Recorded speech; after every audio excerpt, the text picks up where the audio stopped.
Hi, welcome to a Helios tutorial on the calibration filter control. The calibration filter control is a Helios control that basically takes an input value and translates it to an output value. I have a working setup here that we're going to go through this and talk about all the different parts, all the different connections, and what you need to do to uh, record the data so that you can use the calibration filter.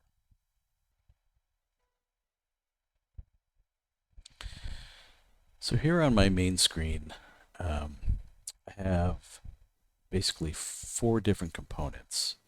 I have some lines here to show you that which ones are connected. You have the potentiometer, and this is kind of a temporary control. Um, we're going to need that to um, move this needle and record some data that shows up down here in the text box. The potentiometer feeds the input side of the calibration filter.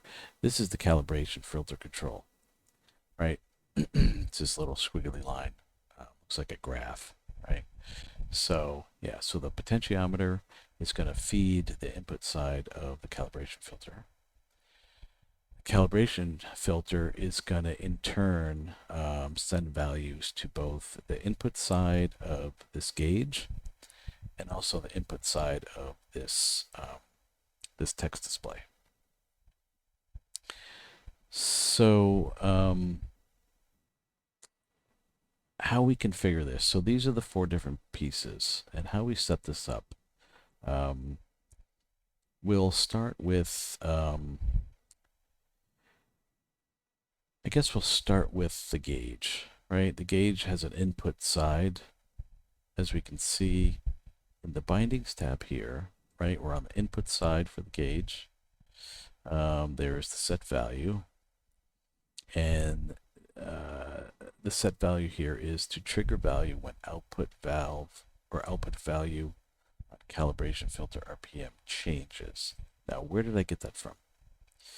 So, because the calibration filter is a control on the profile, so it's a an object. So you're going to have to drill into this is on monitor 2. So we're going to go expand our monitors, expand monitor 2. And there is, I've labeled it calibration filter RPM. Expand that so you can see the output side of the calibration filter has a value changed, right? So just drag it over there. And you shouldn't have to do anything else. So now the gauge is going to get its input from the output side of the calibration filter. So the same thing goes true for the text display, right? And we need the text display so that we can record some values. And again, the text display is another temporary control. You only need it while you're setting up the calibration filter. Afterwards, when you're done, along with the potentiometer, you can hide them so you don't see them. You might have to go back and readjust the values maybe at some point. So maybe you want to keep them on your profile and just, just set them to hidden, right? So you don't see them when the profile runs, or you can just delete them and set them back up later. So now that we have the text display set, you can see the input side binding for the text display is also set to trigger value when output value on calibration filter RPM changes. So that's the same value. We get this little red warning because the calibration filter is sending a numeric number, right? The text display accepts strings, right? Action value, text, string value unit. It's still going to work Some people may experience some issues with it. You could do a Lua script here and say return trigger value. Oh. And that'll make the little nasty warning message go away.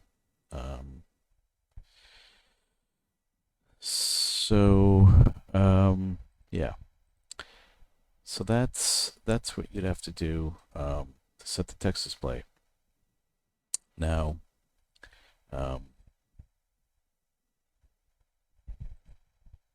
back out to the calibration filter. We went over its output side, right? It is outputting to the gauge, and it's also outputting to the text box, the text control. But where's it going to get its input? It's going to get its input from this potentiometer, right? So we'll stay on the input side, right? Select the calibration filter. So we're going to have to go up here.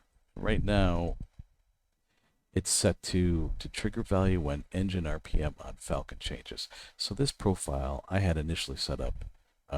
I had all kinds of gauges that on here that I use, and this is how I test them, right? I deleted the other ones for now, so you don't see them. Makes things confusing when there's a lot of controls on the page. So if you're setting this up for DCS, obviously you're going to want to find under interfaces whatever your DCS interface is, and then whatever piece of data that you want to be sending into the calibration filter. Here I'm sending engine RPM from Falcon, so I find that here RPM changed, right? I just dragged and dropped it, right? The other piece that you need is the output from the potentiometer, right? So because we're still on the input side, we're on the calibration filter because it's highlighted, right? So we find the potentiometer in the list, value changed. You just drag it over like this. Where's it? Yep, value changed. Boom. Okay. It's set to trigger value. You don't need any Lua code here. Go ahead and save that. So as far as inputs and outputs goes, that's all you have to set up, right? The other thing you need to do is kind of need to make sure that what's being output by the potentiometer is values that are going to be used in the gauge, right? So for the potentiometer here, we have these values: initial 0, minimum 0, maximum is 1, and we step 1 at a time, okay? So we'll never get bigger than 1. We'll never get smaller than 0. And why is that like that? Because this gauge, and this is just this demonstration, your gauges may be different. This is how this one is set up. It has an initial of 0, a minimum of 0, a maximum of 1, and this one steps at 0.01. You could play with the stepping on the potentiometer to make it either more accurate or less accurate, depending. But that's why the potentiometer is set like that, because the gauge is set like that. Right? The other important thing to note about the potentiometer is I have my sensitivity all the way over to the right. So if you look at the tooltip, it says when set to the left, we'll take more rotation to switch a position. So that means you'd have to rotate this thing way more times just to move this needle. So I move this over to the right, and it says the position on the right will move more rapidly. That's what I want. I've also checked to use my mouse wheel, some visualizations also. Sometimes it makes it a little easier um, to see what's going on. Okay, so um, so that's about the what numbers we're outputting and we're taking in. So now, so this potentiometer is now going to output numbers between 0 and 1. The calibration filter is going to take those numbers, right? Um, so as I turn this wheel, it's going to generate numbers that are coming in on the input side. Now, this is an RPM gauge, and I've already mapped this. So this is how I map them: 0, 20%, 40%, 60, and so on, all the way up to 110. And as I did that, I recorded, as I rotated this pot to move this needle, when it got to 20, I recorded what value was in this text box. And I only went to 4 places to the right of the decimal. I figured that's accurate enough. So say when I get to 20, right, this will be something like 0.1138 or somewhere around there.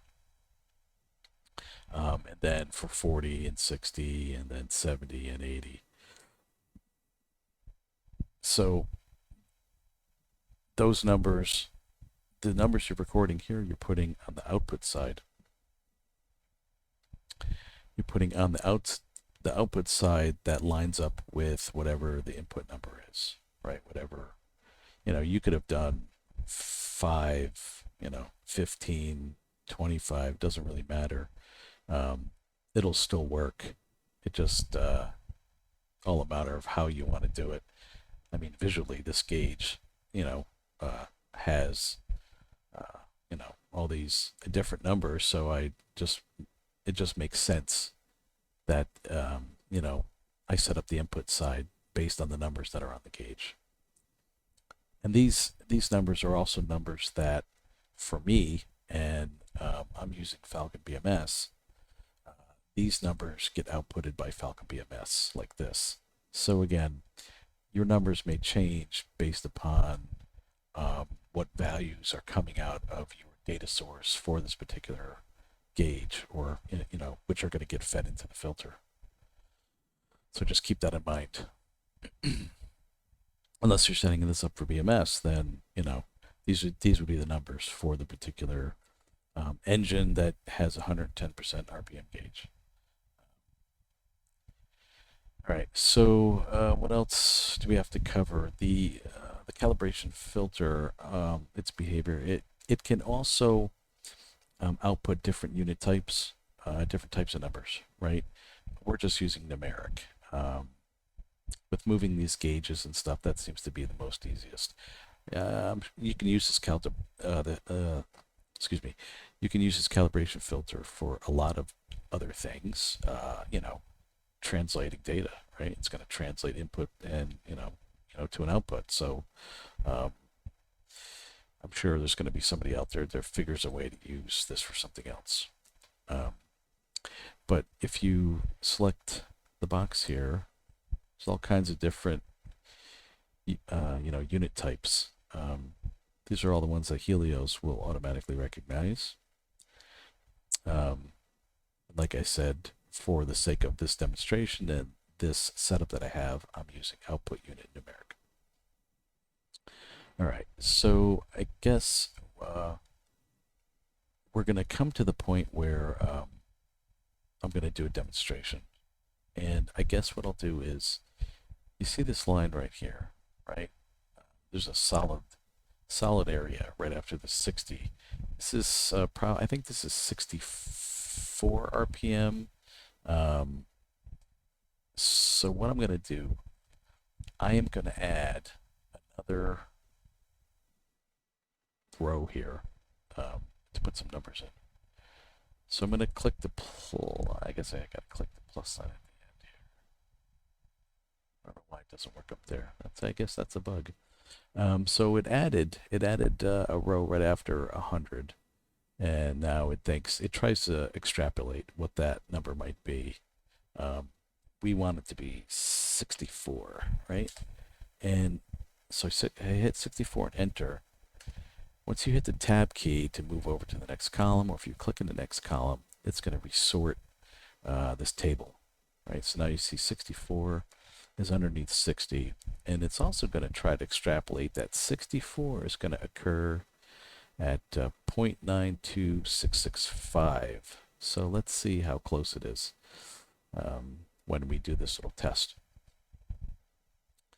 All right, so I guess we're going to do a demonstration here, and when I run the profile, I'm going to switch the video so you see just the profile running in a larger window. So let me go ahead and start it.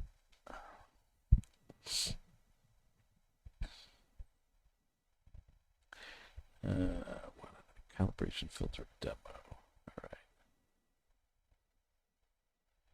Okay, I have my demo window running.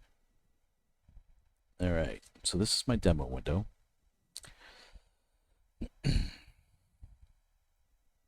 So if I left click on this pot with my mouse and I move this, you can see the text box moves a little bit.